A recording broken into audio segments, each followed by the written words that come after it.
सियावर रामचंद्र की जय। नमस्कार, जय श्री राम। आज मैं आप लोगों के सामने रामचरितमानस का पाठ सरल रूप से कर रही हूँ। जिन लोगों को रामचरितमानस पढ़ने का समय नहीं मिल पाता है, जो अपने जीवन में अति व्यस्त हैं, उनके लिए मैं बेहद सरल रूप से रामचरितमानस का पाठ आप लोगों के सामने ला रही हूँ। कृपया अपने सुझाव मुझे अवश्य भेजें।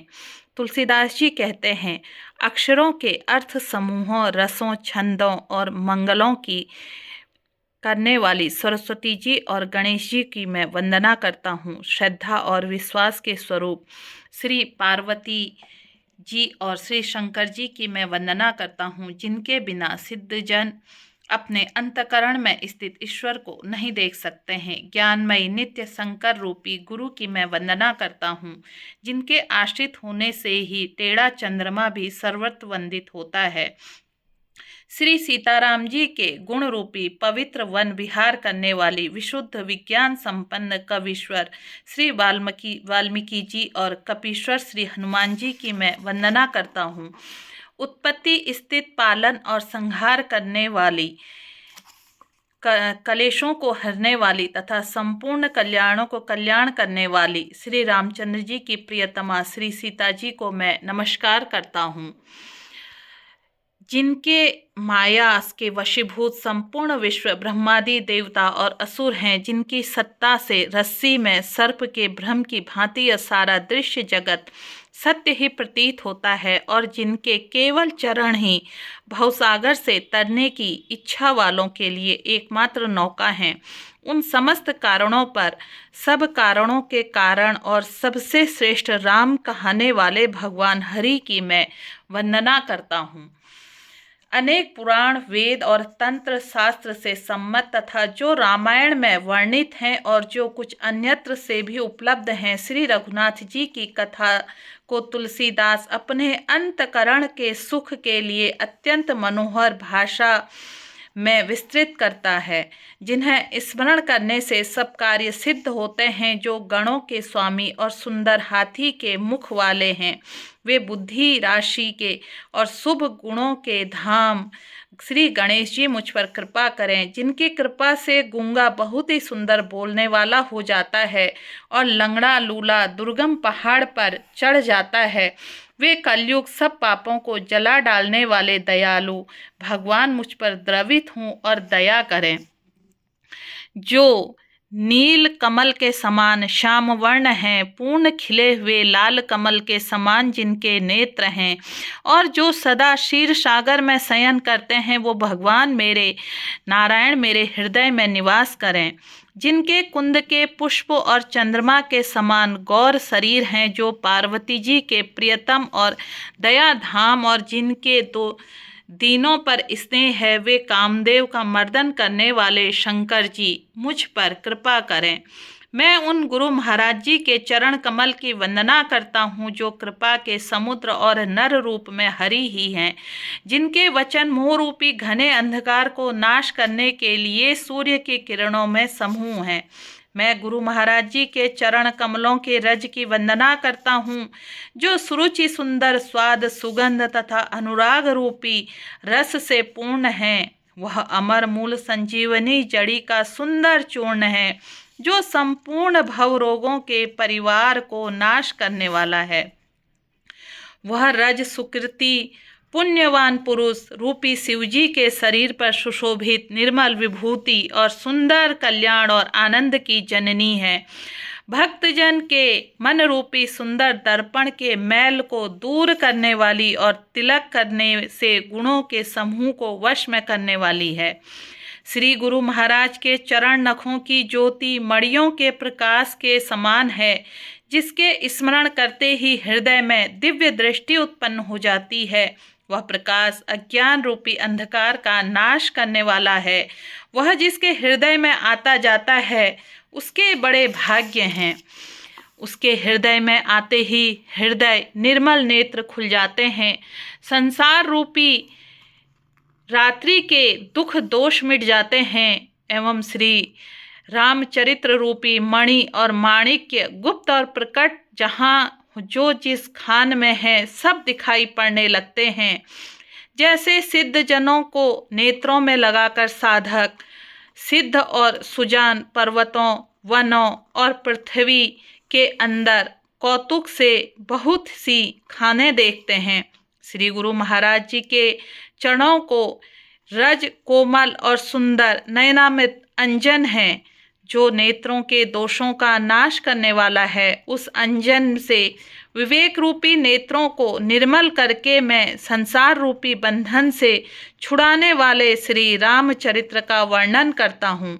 पहले पृथ्वी देवता ब्राह्मणों के चरणों की वंदना करता हूँ, जो अज्ञान से उत्पन्न सब संदेहों को हरने वाले हैं। फिर सब गुणों की खान संत समाज को प्रेम सही सुंदर वाणी से प्रणाम करता हूँ। संतों का चरित्र कपास के चरित्र जीवन के समान शुभ है, जिसका फल निरस, विशद और गुणमय होता है। कपास की डोडी निरस होती है, संत चरित्र में भी विषयासक्ति नहीं है, इससे भी वह निरस है। कपास उज्जवल होता है, संत का हृदय भी अज्ञान और पाप रूपी अंधकार से रहित होता है, इसलिए यह विशद और कपास में गुण तंतु होते हैं। इसी प्रकार संत का चरित्र भी सद्गुणों का भंडार होता है, इसलिए वह गुणमय है। जैसे कपास का धागा सुई के किए हुए छेद को अपना तन देकर ढक देता है, अथवा कपास जैसे लोड़े जाने, काते जाने और बुने जाने का कष्ट रहकर भी वस्त्र के रूप में परिणित होकर दूसरों के गोपनीय स्थानों को ढकता है, उसी प्रकार संत स्वयं दुख में रहकर दूसरों के छिद्रों और दोषों को ढकता है, जिसके कारण उसने जगत में वंदनीय यश प्राप्त किया है। संतों का समाज आनंद और कल्याणमय है, जो जगत में चलता फिरता तीर्थराज प्रयाग है, जहाँ उस संत समाज रूपी प्रयागराज में राम भक्त रूपी गंगा जी की धारा है और ब्रह्म विचार का प्रचार सरस्वती जी हैं। विधि और निषेध, यह करो यह न करो रूपी कर्मों की कथा कलयुग के पापों को हरने वाली सूर्य तन्या यमुना जी हैं, और भगवान विष्णु और शंकर जी की कथा त्रिवेणी रूप से सुशोभित हैं, जो सुनते हैं सब आनंद और कल्याणों को देने वाली हैं। उस संत समाज रूपी प्रयाग में अपने धर्म जो अटल विश्वास हैं, वह अक्षय वट है, और शुभ कर्म ही उस तीर्थराज समाज परिकर है। वह संत समाज रूपी प्रयागराज सब देशों में सब समय सभी को सहज ही प्राप्त हो सकता है, और आदर पूर्वक सेवन करने से कलेशों को नष्ट करने वाला है। वह तीर्थराज अलौकिक और अकथनीय है एवं तत्काल फल देने वाला है, उसका प्रभाव प्रत्यक्ष है। जो मनुष्य इस संत समाज रूपी तीर्थराज का प्रभाव प्रसन्न मन से सुनते हैं और समझते हैं, और फिर अत्यंत प्रेम पूर्वक इसमें गोते लगाते हैं, वे इस शरीर में रहते ही धर्म, अर्थ, काम, मोक्ष चारों फल पा जाते हैं। इस तीर्थराज में स्नान का फल तत्काल ऐसा देखने में आता है कि कौवे कोयल बन जाते हैं और बगुले हंस। यह सुनकर कोई आश्चर्य न करे, क्योंकि सत्संग की महिमा छिपी नहीं है। वाल्मीकि जी, नारद जी और अगस्त जी ने अपने मुखों से अपनी होनी जीवन का वृतांत कही है।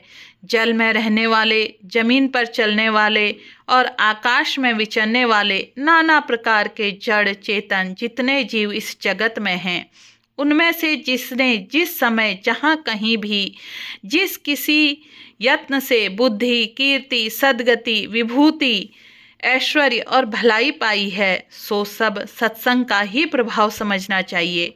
वेदों में और लोक में इनकी प्राप्ति का दूसरा कोई उपाय नहीं है। सत्संग बिना विवेक नहीं होता, और श्री राम जी की कृपा के बिना वह सत्संग सहज में मिलता नहीं। सत्संगति आनंद और कल्याण की जड़ है। सत्संग की सिद्धि प्राप्ति ही फल है और सब साधन तो मूल है। दुष्ट भी सत्संगति पाकर सुधर जाते हैं। जैसे पारस के स्पर्श से लोहा सुहावना हो जाता है, सुंदर सोना बन जाता है, किंतु दैव योग से यदि कभी सज्जन कुसंगति में पड़ जाते हैं तो वे वहां भी सांप की मणि के समान अपने गुणों का अनुसरण करते हैं। अर्थात जिस प्रकार सांप का संसर्ग पाकर भी मणि उसके विष को ग्रहण नहीं करती तथा अपने सहज गुण प्रकाश को नहीं छोड़ती, उसी प्रकार साधु पुरुष दुष्टों के संग में रहकर भी दूसरों को प्रकाश ही देते हैं। दुष्टों का उन पर कोई प्रभाव नहीं पड़ता है।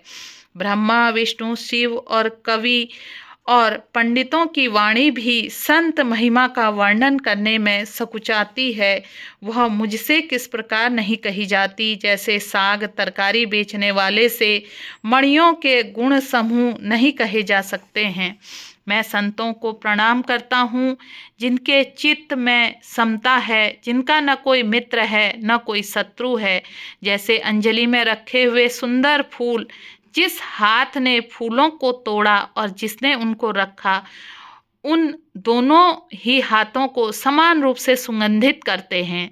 जैसे ही संत शत्रु और मित्र दोनों का ही समान रूप से कल्याण करते हैं। संत सरल हृदय और जगत के हितकारी होते हैं। उनके ऐसे स्वभाव और स्नेह जानकर मैं विनय करता हूँ। मेरी इस बाल विनय को सुनकर कृपा करके श्री राम जी के चरणों में मुझे प्रीति दें। अब मैं सच्चे भाव से दुष्टों को प्रणाम करता हूँ, जो बिना ही प्रयोजन अपने हित करने वालों के लिए भी प्रतिकूल आचरण करते हैं। दूसरों के हित की हानि ही जिनकी दृष्टि में लाभ है, जिनको दूसरों के उजड़ने में हर्ष और बसने में विषाद होता है, जो हरि और हर के यश रूपी पूर्णिमा के चंद्रमा के लिए राहु के समान है। अर्थात जहाँ कहीं भी भगवान विष्णु शंकर का वर्णन होता है उसी में वे बाधा देते हैं। दूसरों की बुराई करने में सहस्त्रबाहु के समान वीर हैं, जो दूसरों के दोषों को हजार आंखों से देखते हैं। दूसरों के हित रूपी घी के लिए जिनका मन मक्खी के समान है, अर्थात जिस प्रकार मक्खी घी में गिरकर उसे खराब कर देती है और स्वयं भी मर जाती है, उसी प्रकार दुष्ट लोग दूसरों के बने बनाए कामों को अपनी हानि करके भी बिगाड़ देते हैं। जो तेज दूसरों को जलाने वाले ताप में, अग्नि और क्रोध में यमराज के समान हैं, पाप और अवगुण रूपी धन में कुबेर के समान धनी हैं, जिनकी बढ़ती सभी के हित का नाश करने के लिए केतु पुच्छल तारे के समान है, और जिनके कुंभकर्ण की तरह सोते रहने में ही भलाई है।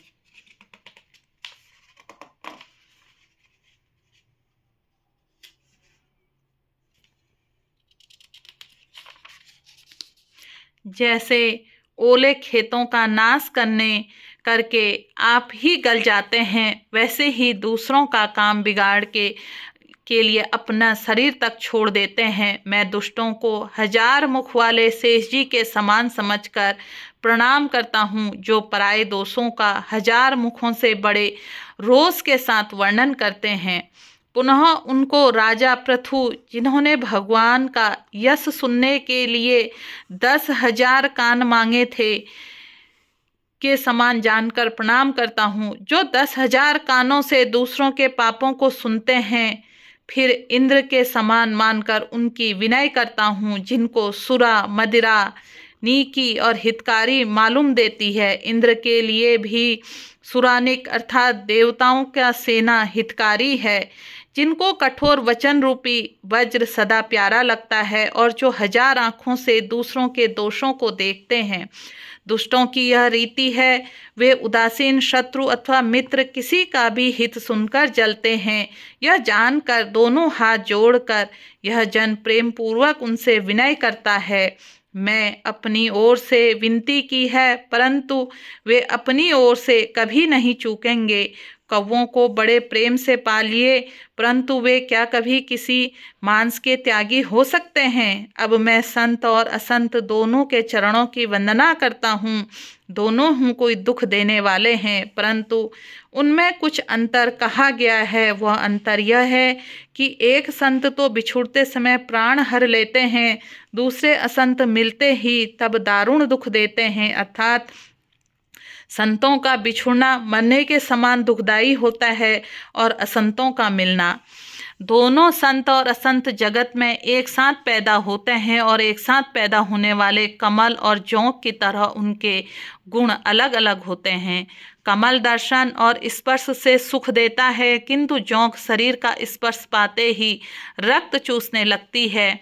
साधु अमृत के समान मृत्यु रूपी संसार से उबारने वाला और असाधु मदिरा के समान मोह, प्रमाद और जड़ता उत्पन्न करने वाला है। दोनों को उत्पन्न करने जगत रूपी अगाध समुद्र एक ही है। शास्त्रों में समुद्र मंथन ही अमृत और मदिरा दोनों की उत्पत्ति ही की गई है।